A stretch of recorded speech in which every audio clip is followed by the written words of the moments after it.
Knives Out was directed by Rian Johnson and is essentially his spin on a whodunit murder mystery. So I think Rian Johnson is definitely shaping up to be one of the best directors of this generation. I like that he takes these different genres and puts his own spin on them. And he does that constantly, and Knives Out is no exception to that.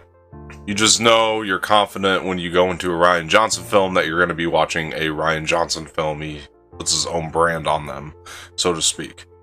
So Daniel Craig is in this film, and he gives a really, really great performance. And there are two different types of Daniel Craig, in my opinion. There's the Daniel Craig who's James Bond, and he's taken himself very seriously and the role very seriously.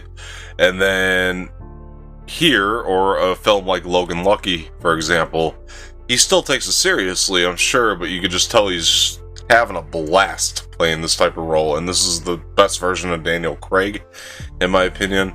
And he did a great job in this movie, and I had a lot of fun with him. And I think that Rian Johnson and Daniel Craig probably worked together to, create the perfect character. This film has a fantastic ensemble all around. Don Johnson, Jamie Lee Curtis, Catherine Langford, Toni Collette is also in this film. And Michael Shannon, Chris Evans. There's so many great actors.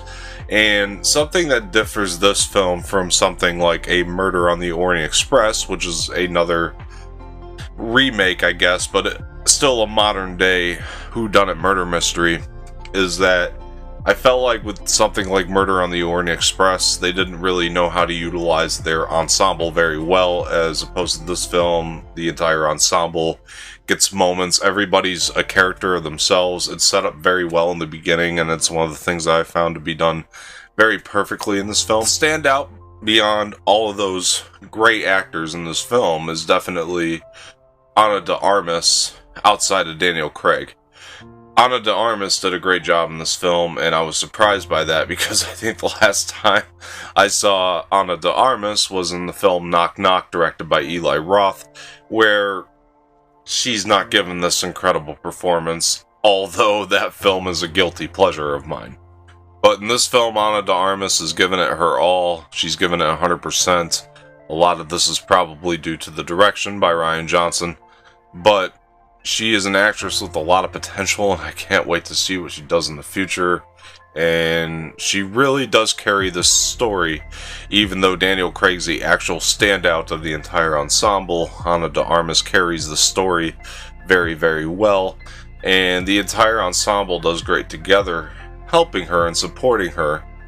But she is definitely the reason why you watch this movie for the most part. She just reacts to things in a certain way, and I really enjoyed that. The score is a lot of fun. It really does remind me of like the classic murder mysteries. I really enjoyed that about the score. As far as editing goes, it's very well edited. It's cut together perfectly. The cinematography is also very great in this film. It's fantastic. One of the things that differs this murder mystery from other murder mysteries or whodunit type murder mysteries is definitely the way that they decide to structure it. There's things that you find out earlier on in this film that you wouldn't have found out until later in other whodunit type murder mysteries. And I enjoyed that quite a bit. Again, it's Rian Johnson's own spin on something like this. Even though it feels like it's a classic whodunit murder mystery, it still takes place in the modern time.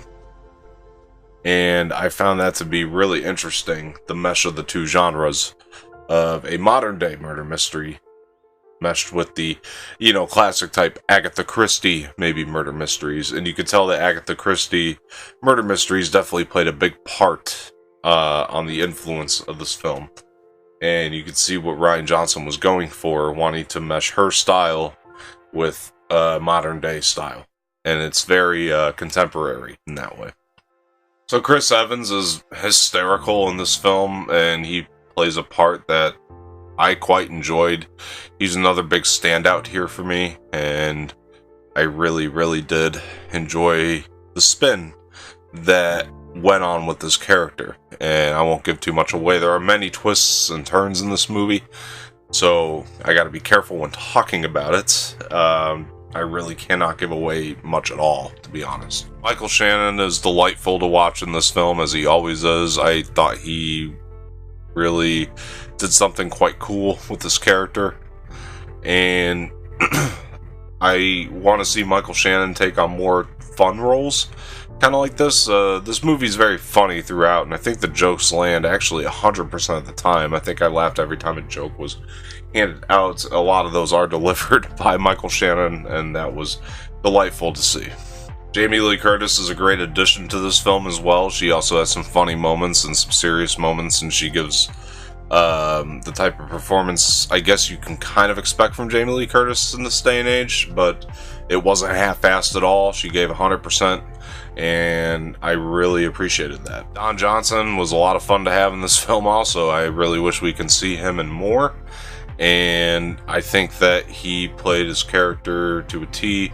Between this and Watchmen, we really do need to get more of Don Johnson and more future, movies and TV series. I think that he's sorely missed in a lot of them, and he is a great actor, and here he continues to show off his chops. Katherine Langford is also really fascinating in this movie. I think that she's a great up-and-coming actress. Her and Ana de Armas actually have a really cool dynamic in this film, and I thought that the way that the two characters played off each other worked very, very well. So at the end of the day, guys, Knives Out is one of the best times you'll have in the theater all year. I loved this movie. And I'm gonna have to give it an A+.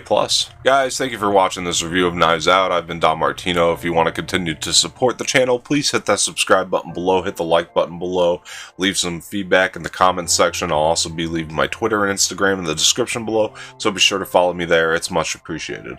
And until next time, I've been Don Martino, and thank you for watching.